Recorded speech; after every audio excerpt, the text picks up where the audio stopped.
दी। आपने पैदा किया था, आपकी इच्छा शक्ति को पूरा करने के लिए पैदा किया।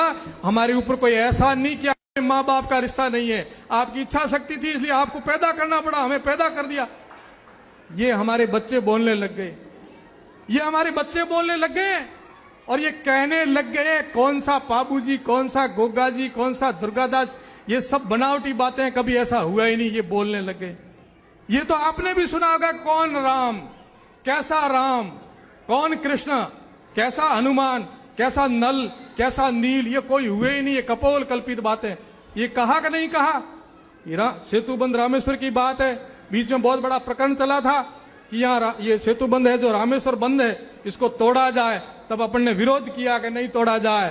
तब वही जो लोग बैठे हैं सत्ता में और जो हिंदुओं के परिवार में पैदा होते हैं, मैं किन किन के नाम लूं आप सब जानते हो, उन सब ने ये कहा था कि सिद्ध करो कि राम थे, सिद्ध करो कि नल नील किसी यूनिवर्सिटी में पढ़े हुए डिग्रीधारी थे। उन्होंने 9 दिन में ऐसा पुल कैसे बना दिया। धिक्कार है उन लोगों को जो हिंदू संस्कृति और हिंदू के घर में पैदा होकर के हिंदू संस्कृति को नहीं पालते। काश आप भी सावधान हो जाओ। कल आप और हमारे घरों में पैदा होने वाले, हमारे क्षेत्र में पैदा होने वाले हमारे को चैलेंज नहीं कर दे हैं कहीं कि कैसे राजपूत, क्या इतिहास, कुछ नहीं है। इससे बचने के लिए आपको कमर कसनी पड़ेगी। उस संस्कृति को बचाने के लिए बच्चों के ऊपर पूरा ध्यान रखना पड़ेगा। 21वीं सदी आपको बहाए जा रही है। ये फिल्मी दुनिया नष्ट कर रही है। ये बच्चे बैठे हैं, ये माताएं बैठी हैं, अधिकांश टीवी से जो ध्यान आकर्षित करके टीवी से कुछ लेना चाहते हैं, वो अच्छाइयां बहुत कम लेते हैं और बुराइयां बहुत पहले लेते हैं। मैं एक छोटी सी बात कहकर के मेरी बात को विराम दूंगा। हमारा जीवन प्रभावित होता है दूसरों को देख करके। साधु के जीवन से प्रभावित होते हैं, हमारे समाज के आदर्श पुरुषों को देख करके हमारा जीवन प्रभावित होता है। और हमारे समाज, जो हिंदू समाज अथवा हिंदुस्तान के टॉप मोस्ट जिनको मानते हैं, उनके जीवन को देख करके भी हमारे ये बच्चे सब प्रभावित होते हैं। आजकल जिन्होंने बलिदान दिया है, जिन्होंने त्याग दिया है, जो देश के लिए मर मिट रहे, उनको हीरो नहीं कहा जा रहा है। जो नंगे होके नाचते उनको हीरो कहा जा रहा है। उनको हीरो कहा जा रहा है। जो देश के लिए तिल तिल जिए मरे, उनको हीरो नहीं कहते। ये चाल है। और सबसे बड़ा घातक काम हुआ तो राजपूतों के लिए हुआ। आप कोई भी फिल्म बनती है, आप देखिए कि उसमें जो हीरो होता है, जिसको एक्टर कहते हैं, मुख्य अभिनेता कहते हैं, वो मुसलमान लड़का होता है। और जो हीरोइन होती है, जिसको अभिनेत्री कहते हैं, वो हिंदू लड़की होती है। और जिस फिल्म में प्रेम स्टोरी बनाई जाती है, उसमें यही अधिकांश होते। एक्टर मुसलमान होगा और एक्टरानी हिंदू लड़की होगी, फिर उनके संबंध हो जाएंगे और वो जो है संदेश आम बच्चों में पड़ता है। और आप देखना, नवाब पटौदी से लेकर के आमिर खान तक के एक्टरों को सभी ने हिंदू लड़कियों से विवाह किया है।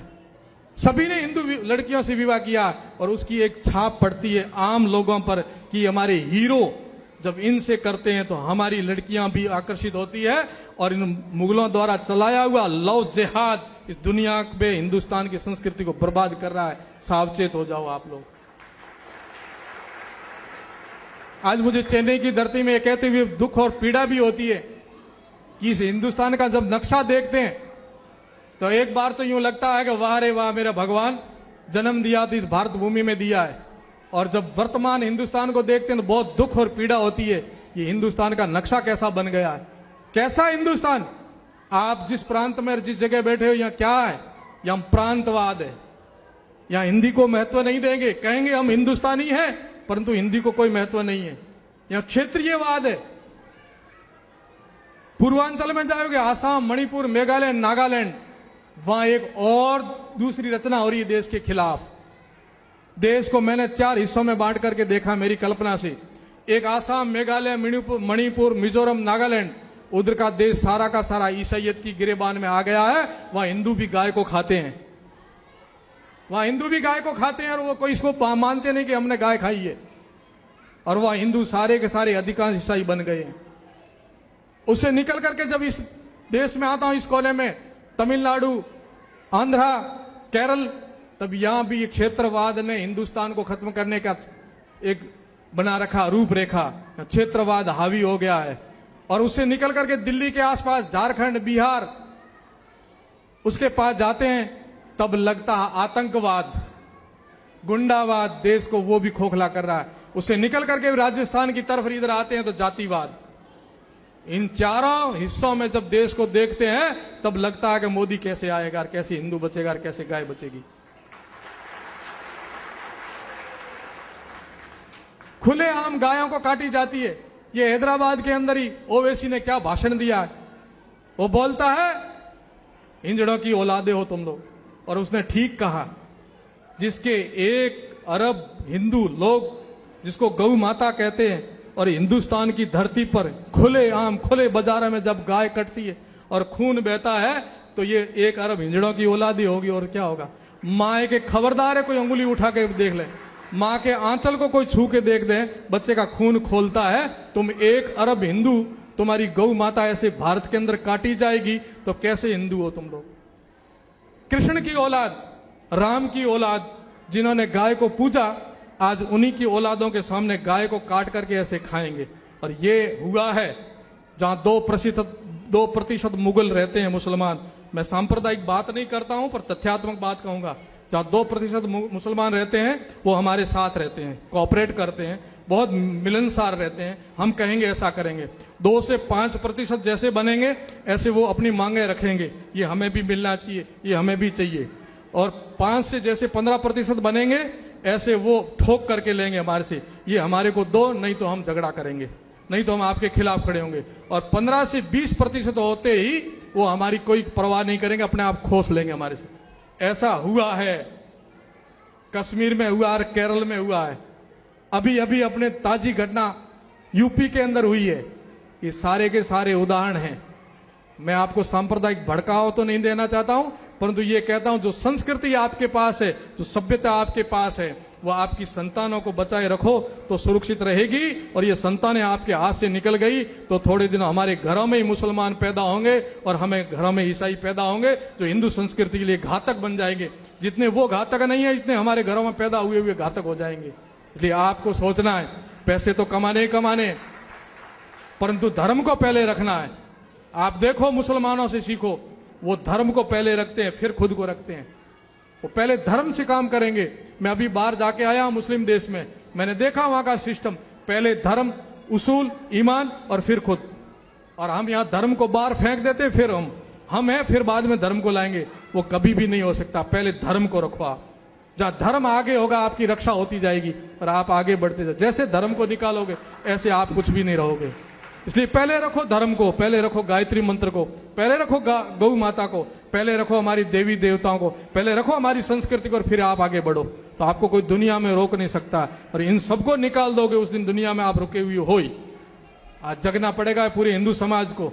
और सबसे बड़ी जो आशा लगती है, कोई बचाएगा, कोई बचाने आएगा। आज भी हम विश्वास रखते हैं कि राजपूतों के घर से निकल के कोई आएगा, कोई आएगा ब्राह्मण की रक्षा करने के लिए, शास्त्र की रक्षा करने के लिए, गाय की रक्षा करने के लिए, हिंदू संस्कृति की रक्षा करने के लिए, हिंदुस्तान की रक्षा करने के लिए।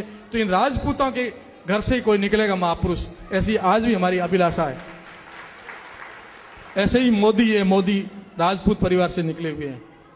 वो मैंने आपको पहले ही बता दिया कि वो राजपूत है। आज आशा की किरण जगी है कि यदि हिंदुस्तान को बचाना है। अब तो देखो, पहले इसका नाम था आर्यावर्त, उसके बाद बना हिंदुस्तान, उसके बाद बना भारत, और अब क्या बन गया? इंडिया। कोई अर्थ नहीं है इसका। और थोड़े दिनों में ये बिल्कुल प्री प्लान होगा राम सिंह जी, कि तीनों नामों का, जैसे वंदे मातरम का विरोध होता है कि कोई वंदे मातरम नहीं बोलना, ऐसे थोड़े दिनों में विरोध होगा कि कोई हिंदुस्तान नहीं कहेंगे भारत को, कोई भारत को भारत नहीं कहेंगे, ओनली फॉर इंडिया इसका नाम रखा जाएगा। तब क्या होगा हमारे देश का हाल? ये हो रहा है। इसलिए जगो मेरे सपूतों, राजपूतों, क्षत्रियों और इन क्षत्राणियों से भी निवेदन करता हूं कि आपके घर के अंदर धर्म हो, आपकी कोख से पैदा होने वाला वो हीरो हो, जो वास्तव में हीरो हो, वो जीरो हीरो नहीं हो, जो नंगे नाचते और वो आदर्श बने। महाराणा प्रताप, शिवाजी, दुर्गादास क्षत्राणियों की कोख से पैदा हुए। आज भी हम चाहते हैं ऐसे सूरमा, सूरवीर, संत, सूर जो भी हैं, आपकी कोख से ही पैदा होंगे। आप जिस दिन ऐसी संतानें देश को देने लग जाओगे, ऐसे समाज को संतानें देने लग जाओगे, तब हमारी चिंता दूर होगी। तब तक तो हम यही कहेंगे, किम करामी, क्वा गच्छामी, क्वा धारी शैसी, क्या करूं, कहां जाऊं, कौन धारण करेगा। जिस दिन राजपूत के